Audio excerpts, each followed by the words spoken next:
पहले अपने शिव गुरु के चरणों में प्रणाम करती हूँ, मैया पार्वती के चरणों में प्रणाम करती हूँ, सभी देवी देवता सभी माता रानी के चरणों में प्रणाम करती हूँ। मेरे प्रणाम को स्वीकार कीजिए।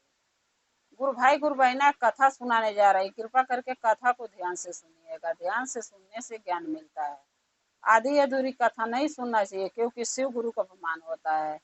पूरा कथा सुनने से कथा के रहस्य के बारे में पता चलता है और ज्ञान भी मिलता है कि क्या बताया गया, क्या समझाया गया, उसका ज्ञान मिल जाता है। इसलिए कथा को कभी भी आप लोग सुनते हैं तो पूरा सुनना चाहिए, आधी अधूरा नहीं सुनना चाहिए। एक गांव में एक गुरु बहिना रहती थी। वो गुरु बहिना के पति नहीं थे, एक बेटा था। बेटा भी कोई ज्यादा बड़ा नहीं था, 8-10 साल का रहा होगा। गुरु बहिना मेहनत मजदूरी करके अपने अपने बच्चे का पेट पालती थी और दोनों माँ बेटा अपने साथ साथ रहते थे। एक दिन गुरु बहिना अपने बेटे को 20 को रुपया दी। बोली बेटा जाओ बाजार और इसमें जो है सामान ले आना, आलू प्याज सब्जी गोभी, यानी जो भी सब्जी में चाहिए वो सारा चीज उनको बता दी लड़का को, गुरु बहिना ने, कि ये चीज लाना है। लड़का भर रहा है, सोचते जाने लगा कि 20 को तो रुपया माँ दी है और 20 रुपया में माँ कह रही है कि आलू प्याज गोभी साग सब्जी सब ले आना, तो 20 रुपया में मैं क्या क्या लाऊंगा। ये लड़का सोचते हुए जा रहा था। तबले क्या देखा कि रास्ते में एक बूढ़ी माता एक बैठी हुई है। बुढ़िया का भेष है, एकदम बुजुर्ग हैं, राह में बैठी हुई हैं डंडा लेके। तो वो लड़का देखा तो सोचने लगा कि ये बूढ़ी माता रास्ते में बैठ के क्या कर रही है। तो बूढ़ी माता जब लड़का को देखी तो बूढ़ी माता बोली लड़का से कि बेटा तुम कहाँ जा रहे हो। लड़का ने बोला कि हे बूढ़ी माता, और मैं जा रहा हूँ बाजार। तो बूढ़ी माता बोली कि बाजार किस लिए जा रहे हो। लड़का बोला मैं सब्जी लेने जा रहा हूँ, मेरी माँ बोली है बाजार जा रहा हूँ, सब्जियां किन के लाऊंगा जब तो घर में बनेगा। बूढ़ी माता बोली बेटा सब्जी लेने जा रहे हो तो मेरे लिए एक लाल चुन्नी ले आना। तो लड़का बोला कि क्यों। बूढ़ी माता बोली मेरे बहुत ओढ़ने का मन कर रहा है, एक लाल चुन्नी ले आना बेटा। अब वो लड़का बोला कि बताओ, मेरी माँ तो 20 रुपया दी है और 20 रुपया में मुझे सब्जी लाना है, और ये बूढ़ी माता कह रही है मेरे लिए चुन्नी लाना, तो मैं 20 रुपया में क्या क्या लूंगा। फिर बूढ़ी माता बोली कि बेटा देखो, मेरे लिए चुन्नी ले आओ, मेरे को बहुत लाल चुन्नी ओढ़ने का मन करता है। और बूढ़ी माता कोई और नहीं थी, गुरु भाई गुरु बहना, मैया पार्वती थी। माता रानी की कृपा जहाँ हो जाओ वहीं हो जाता है। अब वो लड़का गया बाजार, बोला ठीक है देखता हूँ, अब जो 20 रुपया में जो आएगा वो मैं ले आऊंगा। जब लड़का बाजार में गया तो जैसे मार्केट में घुसा, वैसा मार्केट में पहले उसको चुन्नी की दुकान मिली, बनिया का, जहाँ चुन्नी नारियल भूजे का सामान बिकता था, वही दुकान पहले उसको मिल गया मार्केट में घुसते समय। अब लड़का सोचने लगा कि चलो मम्मी बूढ़ी माता बोली है कुछ चुन्नी लेने की, तो एक चुन्नी खरीद लेता हूँ। लड़का ने क्या किया कि 20 रुपया की चुन्नी ले लिया। जब दुकानदार से पूछा कि भैया चुन्नी कितने की है, बोला बड़ी चुन्नी है इसलिए 20 रुपया लगेगा। लड़का दे दिया 20 रुपया। सोचने लगा कि चलो कोई बात नहीं, आज नहीं साग सब्जी ले जाऊंगा, माँ के मार खा लूंगा, और बूढ़ी माता मांगी है पुरनिया मनाई है तो एक चुन्नी उनको चाहिए तो देना जरूरी है। तो क्या किया, वो 20 रुपए की चुन्नी लड़का खरीद लिया और खरीद के लेके बाजार से फिर आने लगा घर के तरफ। जब आने लगा तो फिर बूढ़ी माता रास्ते में मिली, वहीं बैठी थी, घर नहीं गई, वो कहीं उठ के गई नहीं। तो लड़का बोला कि लो बूढ़ी माता आपने चुन्नी मांगा था, अब मैंने चुन्नी ले आ दी, आप ले लो। जब वो लड़का चुन्नी लगा माता रानी को देने, तब वो बूढ़ी माता क्या बोली कि बेटा ये चुन्नी मुझे ओढ़ा दो। अब लड़का बोल रहा है कि बताओ, एक तो मेरा 20 रुपया मेरी माँ दी थी सब्जी लेने के लिए, अब मैं सब्जी लेने जा रहा था। अब इन्होंने ये बोली कि चुन्नी लेना था, इनके लिए मैं चुन्नी ले लिया, वो भी पैसा मेरा खत्म हो गया, खर्चा हो गया 20 रुपया। अब कह रही है मुझे उड़ा भी दो। तो लड़का बूढ़ी माता बोली कि बेटा क्या सोच रहे हो, क्या बोल रहे हो। बोला यही तो बोल रहा हूँ, एक तो आप 20 रुपया मेरी माँ दी सब्जी लाने के लिए, तो आप बोले चुन्नी ले आना, रास्ते में मिल गई हो, बोले चुन्नी ले आना बाजार से, मैं 20 रुपये की चुन्नी खरीद लिया, पैसे भी नहीं मेरे पास हैं, और ऊपर से आप कह रहे हो मुझे उड़ा दो, अब उड़ाना भी पड़ेगा। तो बूढ़ी माता बोली कि हाँ, जैसे खरीद के लाए हो तो किसी को जब वस्त्र देते हैं ना, खास करके चुन्नी हो, तो वो देह पर डाल देना चाहिए, ऐसे नहीं देना चाहिए बेटा। बोला ठीक है, लो ओढ़ा देता हूँ। लड़का ओढ़ा दिया माता रानी की चुन्नी। तो माता थी, लेकिन लड़का के नजर में तो बूढ़ी माता थी। बूढ़ी माता को लड़का चुन्नी ओढ़ा दिया। फिर लड़का बोला कि अब ठीक है, मैं घर जा रहा हूँ। बूढ़ी माता बोली क्यों, बाजार नहीं जाओगे, सब्जी नहीं लेना है। लड़का बोला कि क्या, कहाँ से सब्जी लूं, मेरे पास 20 रुपया मेरी माँ दी थी, आप लिए चुन्नी खरीदी दिया, और मेरे पास पैसे बचा नहीं, मैं अब घर ही जा रहा हूँ, यहाँ बैठ के करूंगा क्या, अब क्या करूंगा मार्केट में जाके जब पैसे ही नहीं है। तब बूढ़ी माता बोली कि बेटा दोनों जेब में अपने हाथ डाल के देखो पैसे है कि नहीं। बोला क्या जेब में हाथ डालूं, जब पैसे है ही नहीं तो जेब में हाथ किस लिए डालूं। बोली अरे बेटा एक बार डाल के चेक तो कर। जब वो लड़का हाथ डाल रहा जेब में, तो दोनों जेब में नोट की गड्डियां भरी हुई। लड़का सोचने लगा, निकाल निकाल के पैसे, मारे पैसे निकल रहे हैं। लड़का बोला कि ये पैसे मेरी जेब में आया कहाँ से, मैं तो, मेरी माँ तो 20 रुपया दी थी, ये पैसे कहाँ से आया।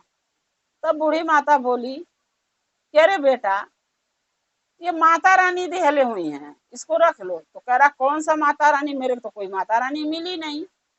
बूढ़ी माता बोली कि बेटा माता रानी की कृपा कहाँ हो जा, किसको क्या दे दें, कब कहाँ वो मिली है कोई नहीं जानता।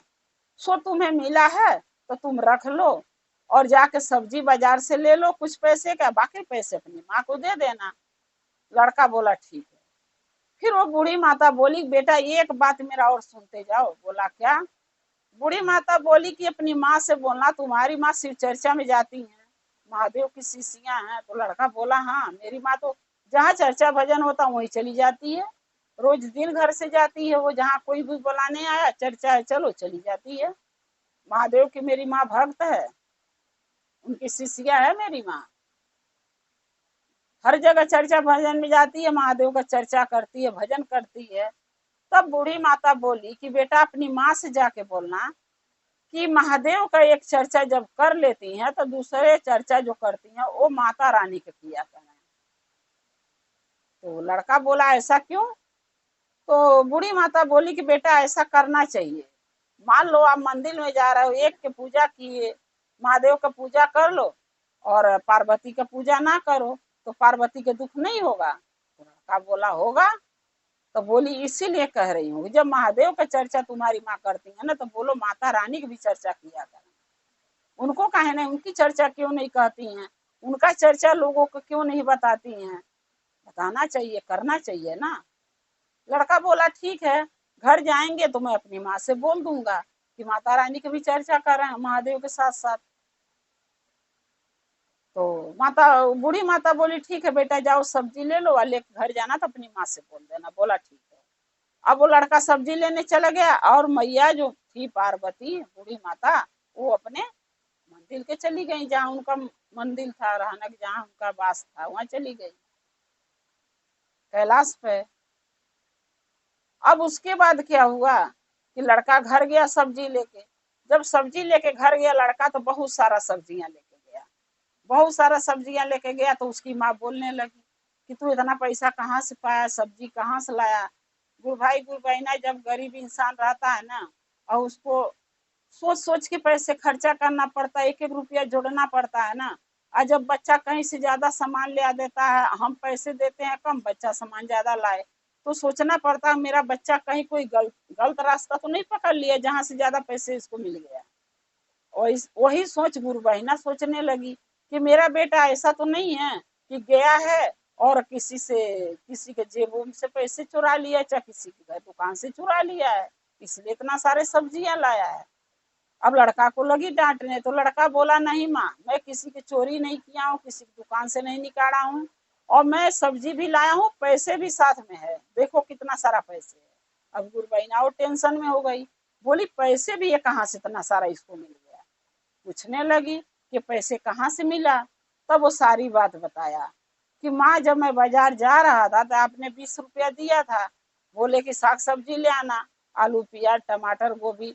अब 20 रुपया में मैं सोचते जा रहा था 20 रुपया में सारा सब्जी तो आएगा नहीं है, माँ बोली है सब लाना, तो मैं कहाँ से लाऊंगा। इतने में रास्ते में एक बूढ़ी माता मिली, उन्होंने बोला कि बेटा कहाँ जा रहे हो, मैं बोला बाजार जा रहा हूँ, तो उन्होंने बोला एक चुन्नी मेरे लिए ले आना, मुझे उठा देना ले आके। तो माँ मैं गया 20 रुपया लेके बाजार में, जैसे हेला ना तो चुन्नी की ही दुकान मिल गई, तो मैं 20 रुपये की चुन्नी खरीदा और उनको बूढ़ी माता के लाके उड़ा दिया। जब मैं घर आने लगा तो बूढ़ी माता बोली घर क्यों जा रहे, तो मैं बोला पैसे नहीं तो बाजार जा क्या करूंगा। बूढ़ी माता बोली जेब में हाथ डालो बहुत पैसे मिलेगा। जब मैं हाथ डाला तो दोनों जेब में मेरे नोट की गड्डियां भरी हुई थी। जब बूढ़ी माता से ये बात बोला तो बूढ़ी माता बोली है कि माता रानी की कृपा है तुम्हारे ऊपर, इसलिए तुम्हें इतना पैसा मिल गया है। तो मैं बाजार गया, सामान भी ले लिया और इतने सारे पैसे भी बच गए। तब गुरु बहिना सोचने लगी कि ये माता रानी कोई और नहीं थी, लग रहा मैया पार्वती थी, हमारी सहायता के लिए आई थी। बोली बेटा कोई बात नहीं, अगर माता बूढ़ी माता ने बोला है कि पैसे घर ले जाओ तो ठीक है, ले आए हो तो अच्छी बात। गुरु बहिना ने अपने बेटे को बोली कि बेटा खाना बना दे रही हूँ और तुम खा लेना, और मैं चर्चा में जा रही हूँ।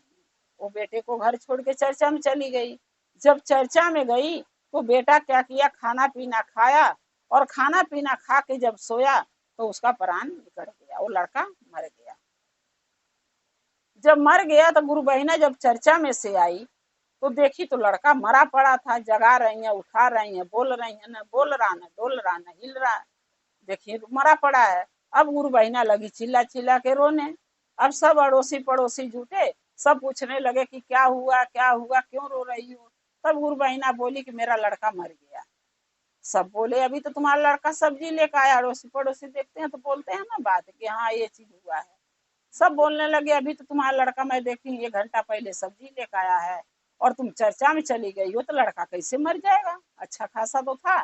बोली गुरु बहिना हाँ मेरा लड़का ठीक था, कोई दुख न परेशानी, पता नहीं कैसे प्राण निकल गया। अब सब सोच बोलने लगे कि अरे भाई भगवान का कृपा है, कब किसको क्या हो जा कोई नहीं जानता है। जैसे हम लोग बोल देते हैं वैसे वो लोग भी बोलने लगे। अब जो है कि सब बोले कि अब तो जो होना था सो हो गया, अब लड़के के लिए चलो शमशान उठा के। अब जब सब लड़के को थिया गया, उस पर लेटा के कफन उफन ओढ़ा के सोचे ले चलूं, इतने में बूढ़ी माता फिर उसके लड़के के घर पहुंच गई। जब बूढ़ी माता लड़के के घर पहुंची जो मर चुका था, बूढ़ी माता ने बोला कि बेटा एक बार इसका मुख हमें दिखा दो। सब बोलने लगे कि किसी के तो बेटा मर गया, किसी के घर में दुख पड़ा है, और ये बूढ़ी माता बूढ़ हो गई, इनको मुंह देखने का बड़ा शौक है, जो मुंह देखने कह रही हैं। तो गुरु भैया इसी मुंह में कई जुबान होती है, कोई कुछ बोलता कुछ, कोई कुछ। आजकल भी जमाने में ऐसे ही होता है, कोई गुजर जाता है, कोई मर जाता है, कोई वहां जाता कहता रहता नहीं कि उनका चेहरा दिखा दो अंतिम समय में। कोई कहता अच्छा देख लो, कोई कहता है कि है इनको चेहरा दिखाना जरूरी है। तो सब आदमी सब किस्म के होते हैं। तो ऐसा उन गुरु बहिना जो थी सब, जिनका लड़का मरा था, वो सब अड़ोसी पड़ोसी वो बूढ़ी माता के ये सब बातें बोलने लगे कि नहीं नहीं हम नहीं दिखाएंगे, तुम जहाँ से आई हो तहाँ चली जाओ, तुमसे क्या मतलब है, मुंह देखना क्यों चाहती हो, यानी बहुत कुछ सुनाने लगे। बूढ़ी माता बोली मैं एक बार मुंह देखना चाहती हूँ, बस दिखा दो। बोले सब नहीं, तुम्हें नहीं दिखाऊंगा, अब हमें ले जाने के लड़का के शमशान टाइम हो गया, तुम यहाँ से जाओ।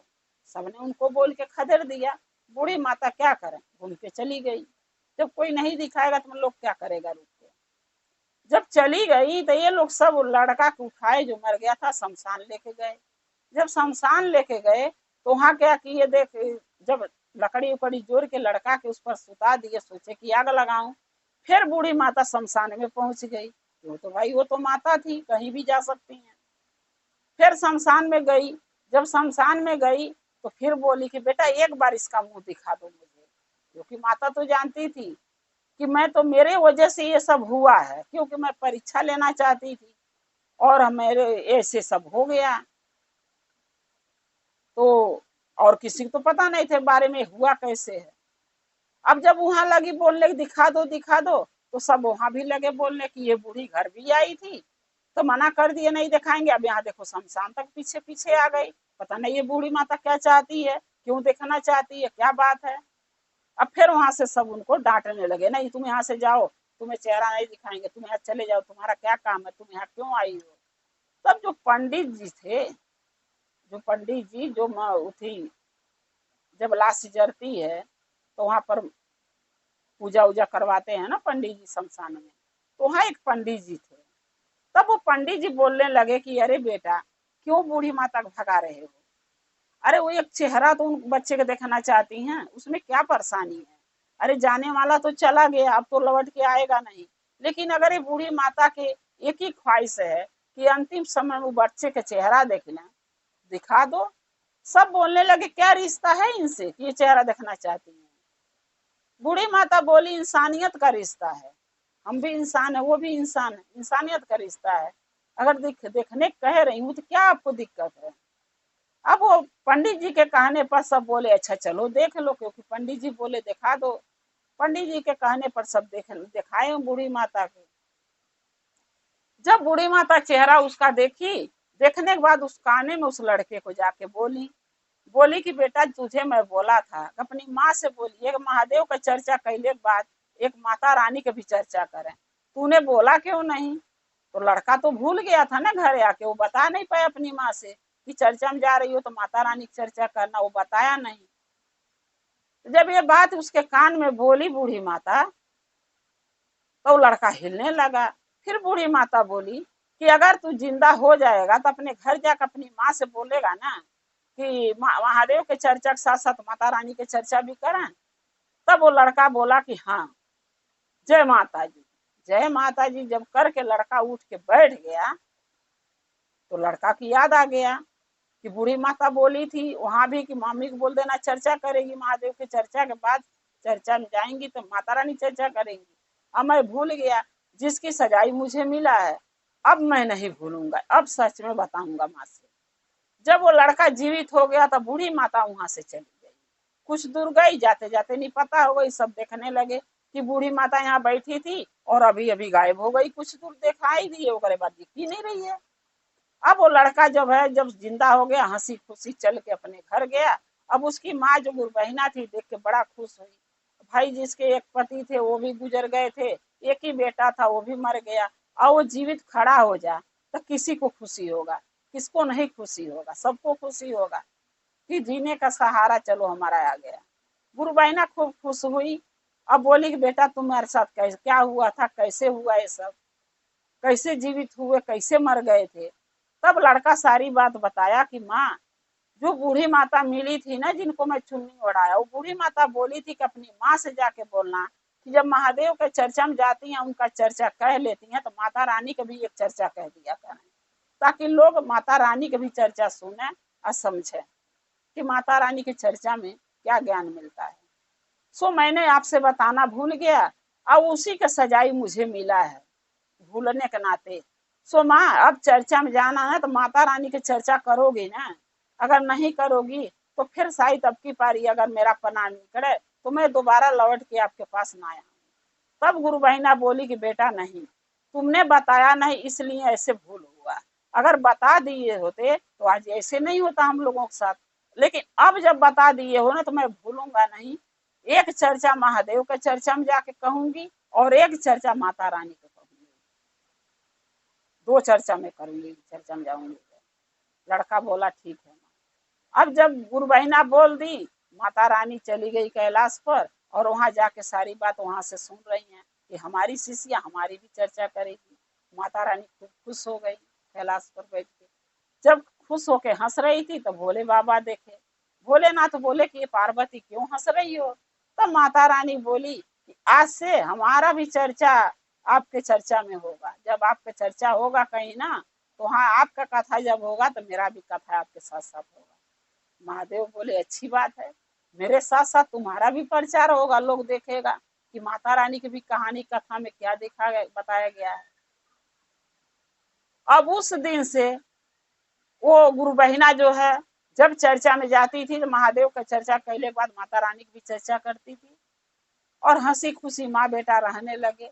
माता रानी को उनके ऊपर कृपा हुआ, दया हुआ, हर दुख संकट उनका, गरीबी भी दूर हो गया। माता रानी धन से भर दी उनका घर और माँ बेटा दोनों, गुरु बहिना उनका लड़का खुशी खुशी रहने लगे। तो गुरु बहिना मैं यही कहूंगी कि जब भी आप चर्चा में जाइए, जहाँ चार चर्चा हम कहते हैं महादेव का करते हैं, वहाँ एक चर्चा माता रानी की भी कर दिया करेंगे, ताकि माता रानी भी खुश और महादेव भी खुश। हम तो ये चाहेंगे ना कि दोनों जने खुश रहें, क्योंकि उन्हीं लोग की कृपा से तो हम लोग कमा रहे हैं, खा रहे हैं, हंसी खुशी, हमारे बेटा आदमी, हमारा परिवार सुख से रह रहा है।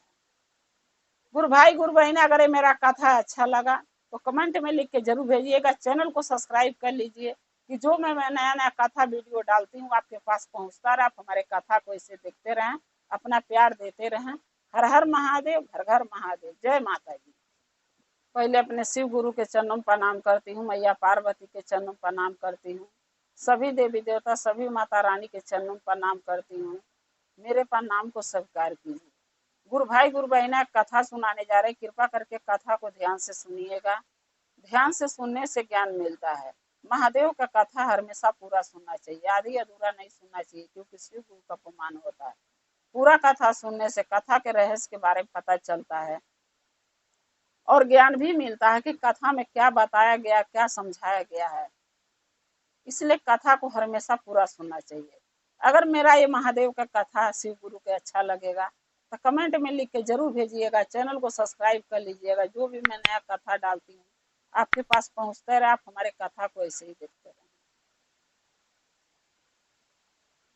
गुरु बहना वो कहते हैं ना कि इंसान के जीवन में जब तक वो जिएगा उसके जीवन में कभी सुख नहीं है। चाहे कितनो धन कमा लो, कितनो रुपया कोई कमा ले, लेकिन फिर भी संतुष्टि नहीं होता इंसान को। जितना धन आता है इंसान उसको और कमा के और धन करना चाहता है। किसके लिए? कोई बेटा के लिए कमाता, कोई बेटी के लिए कमाता है, कोई अपने लिए कमाता है।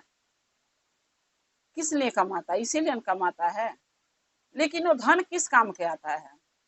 आज हम धन कमा लिए, धर लिए, लेकिन वो धन किस काम का जब हम चैन से अच्छा भोजन नहीं कर सके, एक अच्छा वस्त्र नहीं पहन सकते हैं, जीवन में कहीं दान पुण्य नहीं कर सकते हैं, किसी भिखारी के भीख नहीं दे सकते हैं, किसी को 2 रोटी नहीं खिला सकते, किसी को 1 गिलास पानी नहीं पिला सकते हैं, दान पुण्य नहीं कर सकते, तीर्थ धाम नहीं कर सकते हैं, पूजा पाठ नहीं कर सकते हैं, तो वो पैसे किस काम का, वो धन किस काम का है? आखिर धन होता है इसीलिए ना कि अच्छा खाएंगे, अच्छा पहनेंगे और कुछ बचेगा तो दान पुण्य में लगाएंगे, किसी भिखारी के पेट भरेंगे, भूखे खाना खिलाएंगे, प्यासे पानी पिलाएंगे, दान पुण्य करेंगे। इसीलिए तो लोग धन कमाता है। किस लिए कमाता है? लेकिन कुछ लोग दुनिया में ऐसे भी हैं कि धन कितनों भी कमा लेता है, लेकिन वो कभी अपने ही सही से अच्छा से भोजन नहीं करता है तो दूसरों के कहां से खिलाएगा? वो खुद नहीं अच्छा खाता है, क्योंकि वो लोभी होते हैं इंसान, उनको धन की भूख होती है। धन बिटोरो, धन बिटोरो। और जब इंसान मरता है तो सारे धन यहीं छोड़ के जाना है। एक सुई तक कोई नहीं ले जा सकता है। धन तो छोड़ो, एक सुई नहीं ले जा सकता है कोई। तो ये धन किस काम की है? जब जी रहे हैं तो उसका अच्छा प्रयोग नहीं कर सकते, अच्छे जगह लगा नहीं सकते, अच्छा से खा नहीं सकते, अच्छा से कपड़ा नहीं पहन सकते हैं, हर चीज के लिए तरसते रह जाते हैं, तो धन किस काम का है? ऐसे ही कहानी एक बनिया की है। वो बनिया जो था, एक गांव में एक बनिया रहता था। वो बनिया जो था उसके पास धन दौलत बहुत था, धन दौलत बहुत था और बनिया के 4 गो 5 गो दुकान चलती थी। लेकिन वो बनिया इतना कंजूस था, न खुद अच्छा भोजन करता था, न अपने बीवी के, अपने बच्चों को खाने देता था। अपने खुद नहीं खाता था, उनको भी नहीं खाने देता था। परत दिन वो धनिया, वो जो बनिया था वो परत दिन नमक का चटनी पिसवा के नमक रोटी, ये तो नमक भात, यही खाता था। यानी दाल और सब्जी से वो कोसों दूर था। कभी जीवन में चखा नहीं था कि दाल सब्जी होता क्या है। इतना कंजूस था कि उसके दरवाजे कोई आ जाता दुकान पे भिखारी, तो भीख नहीं देता था। लेकिन उसकी जो पत्नी थी बनिया का, वो दान पुण्य बहुत करती थी। उसके अंदर लोभ माया नहीं था, लेकिन वो अपने पति से डरती थी, यानी बनिया से डरती थी। क्योंकि एक एक रुपये के बनिया हिसाब अपने पत्नी से लेता था कि तू इतना दुकान से सामान लाई क्या करी, इतने पैसे तेरे को दिया तो क्या करी, इतना धान गेहूं था घर में तो क्या हुआ। वो हर चीज का हिसाब लेता था। तो बनिया से बिना पूछे वो कोई चीज किसी को नहीं देती थी, डर के मारे। ये बात महादेव कैलाश पर बैठे बैठे प्रतिदिन देखते थे। ऐसे देखते देखते बहुत काफी साल गुजर गया। महादेव ने सोचा कि एक दिन इस बनिया के घर पे हमें जाना चाहिए।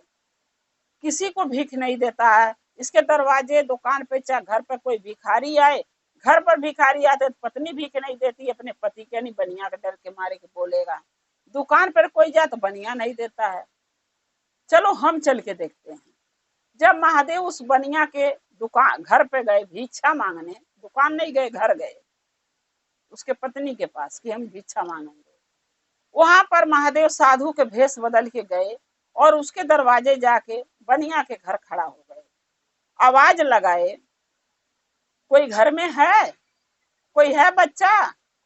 बनिया की बीबी निकली, बोली हाँ बाबा हम हैं, बताइए क्या सेवा कर सकते हैं। महादेव ने यानी महात्मा ने बोले कि बेटा थोड़ा दाल और थोड़ा चावल और थोड़ी सब्जी हमके चाहिए। बनिया की पत्नी बोली कि क्या करेंगे बाबा? बोले कि महात्मा बोले कि मेरे को भोजन बनाना है, मुझे भूख लगी है, मैं सोच रहा हूँ थोड़ा दाल मिल जाए, थोड़ा चावल, थोड़ा सब्जी, तो कहीं लक्कड़ तोड़ लूंगा जंगल झाड़ी में और तोड़ के और ईटा जोड़िया के और भोजन बना के खा लूंगा। सो हमके भिक्षा में चाहिए, दे दो। तब बनिया की पत्नी बोली कि बाबा हम आप यहीं रुकिए, अपने पति से पूछ के आती हूँ, यानी बनिया से, क्योंकि बिना उनके पूछे मैं किसी को दान नहीं दे सकती। नहीं दे दूंगी बिना पूछे तो हमके आके बहुत मारेंगे पीटेंगे और बहुत उल्टा सीधा बोलेंगे। कहते हैं मैंने से बिना पूछे किसी को कुछ मत दिया कर। सो मैं अपने पति से पूछ के आती हूँ। महात्मा बोले अच्छी बात है, जा अपने पति से पूछिया। अब बनिया की पत्नी दुकान पर पहुंची अपने पति के पास, बनिया के बोली कि महात्मा एक दुआरे पर आए हैं घर पे, और वो दाल और चावल और सब्जी भीख में मांग रहे हैं कि हमके भिक्षा में दे दो, बहुत भूखे हैं, वो बना के खाएंगे। तब बनिया अपनी पत्नी से बोला कि वाह, हम इतना साल से दुकानदारी कर रहा हूँ, आज तक मैं कभी दाल नहीं घर में बनवाया, चखा भी नहीं दाल बनवा के, दाल का स्वाद क्या होता है, कभी सब्जी बनवा के नहीं खाया। जीवन भर नमक रोटी, नमक चावल, नमक रोटी, नमक चावल खा के मैं अपनी जीवन बिता रहा हूँ। आधा से ऊपर जिंदगी हमारा बीत गया, बाकी खुशी है वो भी बच जाएगा, बीत जाएगा जो थोड़ा बहुत है। और नमक रोटी नमक भात खा के हम इतना धन बिटो रहा हूँ, और एक महात्मा आए हैं जो दाल चावल सब्जी मांग रहे हैं और तुम उसको देना चाहती हो? नहीं देना, बिल्कुल नहीं दिया जाएगा। तो बनिया की पत्नी बोली अरे क्या हो गया, हमारे पास इतना धन है, इतनी 4-5 दुकानें हैं, अगर हम एक पसर दाल और एक पसर चावल और थोड़ी सब्जियां दे देंगे तो क्या घट जाएगा? तो बनिया कह रहा घर पे दाल है? बोली नहीं। आप ले जाते नहीं तो रहेगा कहाँ से? दुकान में है, दे दो। बोला नहीं दूंगा। फिर बोला बनिया घर पे सब्जी है? बनिया की पत्नी बोली आप कभी आज तक सब्जी बाजार से लाए जो घर में सब्जी रहेगी? जब हम लोग खुद नहीं खाते हैं, कभी खाने की तरस रहे हैं साग सब्जी दाल, तो हम घर में कहाँ से मिलेगा? बनिया बोला जब है नहीं तो देना क्यों चाहती है? बनिया की पत्नी बोली अरे दाल दुकान में है, चावल दुकान में है आपके पास, और सब्जी बगल में बिक रहा है, खरीद के दे दो, मैं दे दूंगी ले जाके। बनिया बोला ना, जीवन भर में नमक रोटी खा के धन बिटो रहा हूँ, किसी के भिखारी के देने के लिए नहीं, नहीं दिया जाएगा, जा यहाँ से। बनिया डांट दिया, पत्नी उसकी चली गई क्योंकि पति के बिना डर के वो दे नहीं सकती महात्मा के दान भी। वो चली गई घर। जब घर गई तो महात्मा पूछे क्या हुआ, पूछ के आई क्या बोले हैं तुम्हारे पति, दान देने को बोले हैं भिक्षा। बनिया की पत्नी बोली नहीं बाबा, हमारे पति तो बहुत गुस्सा हो गए हमारे ऊपर, बोले नमक रोटी नमक भात खा के इतना धन बिटोरा हूँ, किसी भिखारी के देने के लिए भिक्षा, दाल चावल, आज तलक मैं दाल और सब्जी कभी चखा ही नहीं कि होता कैसा है, और उनको हम दाल सब्जी या चावल दान कर दूं। जब मैं खुद नहीं खाता हूँ तो मैं भिक्षा में क्यों दूंगा। अब जब महात्मा ये बात सुन लिए तो बोले ठीक है, मैं दुकान पर ही जाके मांग लूंगा। तो बनिया की पत्नी बोली कि बाबा दुकान पे जाने से कोई फायदा नहीं है। महात्मा बोले क्यों। बनिया की पत्नी बोली कि मेरे पति देंगे ही नहीं, आप जाके करेंगे क्या, इससे अच्छा मत जाइए। तो महादेव थे, क्यों मानेंगे वो तो जाएंगे जाएंगे, क्योंकि जो कार्य के महादेव ठान लेते हैं उसको तो करना ही है उनको। बोले नहीं, महात्मा बोले नहीं, मैं दुकान पर जाके बनिया से ही भिक्षा मांगूंगा, अब तुम चिंता मत करो, तुम अपने घर में आराम से रहो। यानी महात्मा बनिया के दुकान पे पहुंचे और बनिया से बोले कि भाई हमें भिक्षा चाहिए। बनिया बोला क्यों, क्या चाहिए आपको। महात्मा बोले मेरे थोड़ा दाल थोड़ा चावल थोड़ा सब्जी चाहिए। बनिया बोला कि नहीं मेरे पास नहीं है, न दाल है न चावल है न सब्जी है।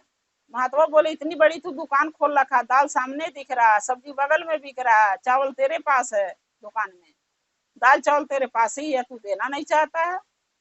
बनिया बोला नहीं, मैं किसी को भीख नहीं देता हूँ, किसी को कभी दान तलब नहीं किया। बोले क्यों। महात्मा बोले क्यों। बनिया बोला आज तलक मैं दाल चावल सब्जी न कभी घर में बनने दिया, न खुद खाया, न हमारे बीवी खाई, न हमारे बच्चे खाए, तो मैं आपको क्यों दूं। जब मैं खुद वो चीज नहीं खाया हूँ आज तलक, नमक रोटी नमक भात खा के जिंदगी बिता रहा हूँ, तो आपके क्यों दूं। महात्मा बोले क्यों, आखिर खाते क्यों नहीं हो। बढ़िया बोला इसलिए नहीं खाता हूँ कि जो मैं एक पाव दाल घर में बनवाऊंगा, वो एक पाव दाल बेचूंगा तो पैसे कमाऊंगा, जो चावल मैं घर में बनाऊंगा उसका पैसे कमाऊंगा, सब्जी किनूंगा दुकान से, तो लोग हमारे दुकान पर आके पैसे दे के सामान लेते, तो मैं दूसरे का अपना पैसा क्यों दे के आऊँ सब्जी लेने के लिए। इसलिए मैं न सब्जी लेता हूँ न घर से दाल, यहाँ से दाल ले जाता हूँ, और नमक रोटी नमक भात मेरी पत्नी बनाती है, हंसी खुशी खा लेते हैं और जीवन बिता रहे हैं। तब महात्मा बोले कि ये धन किसके लिए बिटोर रहे हो। बोला बेटे के लिए, हमारा बेटा है बेटी है बीवी है, कल को मैं नहीं रहूंगा तो उनके काम में आएगा। तो महात्मा बोले कि जब तुम जीवित हो तो तुम धन बिटोर रहे हो, न दान कर रहे, न पुण्य कर रहे, न तीर्थ धाम करने जा रहे हो, न पूजा पाठ करने तुम्हारे पास समय है, न एक लोटा महादेव पर जल चढ़ाने का समय है, न किसी को एक रोटी खिलाते हो, न भिखारी के भीख देते हो, न किसी के गिलास पानी पिलाते हो, तो धन बिटोर के लेके जाओगे क्या अपने कपार पर लाद के, जब जाओगे मरोगे तो बनिया बोला हाँ जब मरूंगा तो ले जाऊंगा। ताव ताव में तो बोल दिया, क्योंकि सोचा नहीं ना, सोचा होता कि नहीं धन जा सकता तो नहीं बोलता। उसने ये बात को सोचा नहीं, बोला हाँ मैं धन लेके जाऊंगा। तो महात्मा बोले ठीक है बेटा, तुम धन लेके जाओगे तो और अच्छी बात है, तुम्हें खाने की कमी नहीं रहेगी भगवान के पास। फिर महादेव यानी महात्मा बोले कि बेटा एक सामान दे रहा हूँ, वो जतन से धरना, और जब तुम मरोगे चाहे तुम्हारी पत्नी, दोनों में जो आगे मरेगा ना उसको लेके भगवान के पास जाना। बनिया सोचते रह गया कि मेरे से भीख मांगने आया और उल्टा मुझे दे के जा रहा। बनिया बड़ा खुश हुआ कि चलो ऐसा भिखारी बढ़िया है कि मैं भीख भी नहीं देना पड़ा और उल्टा मुझे सामान कुछ दे रहा है। बनिया बोला हंस के कि क्या दे रहे हो। महात्मा बोले एक सुई दे रहा हूँ। बनिया बोला सुई, सुई क्या होगा, मेरे पास तो सुई मैं खुद बेचता हूँ, कपड़ा उपड़ा सीने की सुई घर में भी है, क्या होगा सुई। महात्मा बोले ये सुई सीने के लिए नहीं दे रहा हूँ तुम्हें कुछ, ये सुई जब मरोगे तो भगवान के पास लेके जाना, ये तो तुम पहले मरोगे तो तुम लेके सुई जाओगे, आना तुम्हारी पत्नी पहले मरेगी तो सुई लेके भगवान के पास जाएगी, लेकिन ये सुई के जतन से धरना, हैराना नहीं। तब बनिया को याद आया कि इंसान मरेगा तो कुछ तो लेके नहीं जाता है, तो सुई कैसे लेके जाएंगे हम? तब बनिया कह रहा महात्मा से कि नहीं नहीं, सुई कैसे हम लेके जाएंगे? अरे इंसान मरता है तो खाली हाथ ही जाता है, तो सुई कैसे लेके जाऊंगा मैं? हमें तो ले आके लोग शमशान में जला देंगे और हमारे साथ साथ सुई भी जल जाएगी, तो जाएगी कहाँ से? तब महात्मा बोले कि बेटा यही बात मैं तुम्हें समझाना चाहता हूँ, लेकिन तुम काहे के समझोगे? तुम्हें तो अंदर से धन बिटोरने का अहंकार है, धन का, इसलिए तुम ऐसे बोल रहे हो। तब महात्मा बोले कि तुम सोचो, बनिया को बोले सोचो, जब तुम एक सुई मरने के बाद भगवान तक नहीं ले जा सकते हो साथ में अपने, तो ये धन कहाँ से लेके जाओगे? तो धन किसके लिए बिटोर रहे हो? अरे मर जाओगे तो घर में भी नहीं बेटा पतो या परिवार रहने देता है। प्राण निकला कि लोग बाहर निकाल देता है, कहता बाहर करो, ये मर गया, इसका क्या काम है घर में? मरा हुआ इंसान के घर में काम नहीं है, बाहर धकेला जाता, बाहर फेंका जाता है उठा के, तो तुम धन कहाँ से लेके जाओगे? तब बनिया के महात्मा के सारी बात बनिया के समझ में आ गया, और बनिया जो था महात्मा के चरणों में गिर गया। अब बोलने लगा कि हे महात्मा, आप कौन हैं हमें नहीं पता, लेकिन जो भी आप हमें ज्ञान दिए हैं बहुत अच्छा ज्ञान बताएं। आपका ज्ञान मेरे मन में, मेरे दिल में बैठ गया कि आप जो कह रहे हैं वो सही है, जो मैं कह रहा था वो गलत था। आज से मैं दान पुण्य, तीर्थ धाम, पूजा पाठ, चाहे दुकान 4 घंटा खोलूं चाहे 5 घंटा खोलूं, लेकिन 1 घंटा महादेव के लिए निकालूंगा। मंदिर जाऊंगा, एक लोटा जल चढ़ाऊंगा, पूजा पाठ करूंगा और दान पुण्य करूंगा, भिखारी भीख दूंगा, भूखे भोजन कराऊंगा, प्यासे पानी पिलाऊंगा और तीर्थ धाम करूंगा।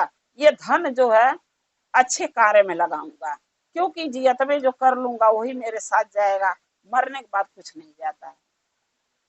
गुरु भाई गुरु बहना, जब वो बनिया के एक महात्मा की बात समझ में आ गई है और वो सुधर गया, वो अच्छा मार्ग चुन लिया, तो हम और आप क्यों नहीं ऐसा कर सकते? आप और हम भी तो सोच सकते हैं बात को कि क्यों नहीं हम भी, जो हमारे पास महादेव का भोले बाबा का दिया हुआ है, चाहे थोड़ा धन है चाहे ज्यादा धन है, उसका सही उपयोग करें, दान पुण्य करें, तीर्थ धाम करें, कोई अच्छे कार्य में लगाएं, कोई संग भक्ति में लगाएं, भूखे के भोजन कराएं, प्यासे के पानी पिलाएं, दान पुण्य करें, अच्छे काम में लगाएं, ताकि मरने के बाद कोई धन कोई दौलत साथ नहीं जाएगा। गुरु भाई गुरु बहना, एक अच्छा कर्म और मीठी बोली और दान पुण्य यही साथ जाएगा। आज जो हम खा लेंगे पहन लेंगे वो हमें मिलेगा, बाकी कुछ नहीं जाने वाला, नहीं मिलने वाला है। गुरु भाई गुरु बहना, अगर मेरा एक कथा अच्छा लगा तो कमेंट में लिख के जरूर भेजिएगा। चैनल को सब्सक्राइब कर लीजिए, जो भी मैं नया नया वीडियो कथा डालती हूँ आपके पास पहुँचता रहे। आप हमारे कथा को देखते रहें, अपना प्यार देते रहें, हम और आप शिव परिवार से ऐसे ही जुड़े रहें, एक परिवार बन के रहें। हर हर महादेव, घर घर महादेव। महादेव का दया और कृपा सब भक्तों पर सदा बना रहे। जय शिव गुरु।